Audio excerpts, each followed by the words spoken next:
Pesawat tak berawak atau drone seri Lancet Rusia untuk kesekian kalinya menghancurkan posisi musuh ke arah Zaporozhye.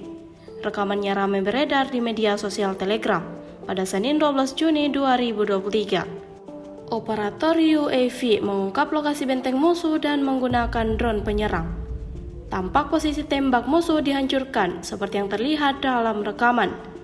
Ledakan berkali-kali terjadi pada posisi yang ditargetkan. Sejauh ini, selama invasi berlangsung, Rusia secara total merilis 442 pesawat Ukraina, 238 helikopter, dan 4.571 kendaraan udara tak berawak, serta sistem rudal anti pesawat dieliminir oleh pasukan Vladimir Putin. Sementara dari kubu Kiev, Kementerian Pertahanan Ukraina merilis 890 tentara Rusia dieliminir dalam sehari terakhir.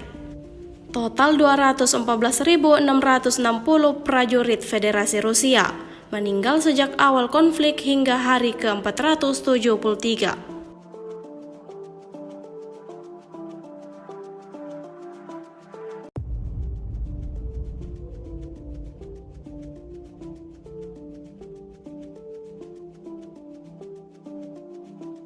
Terima kasih sudah nonton. Jangan lupa like, subscribe, dan share ya.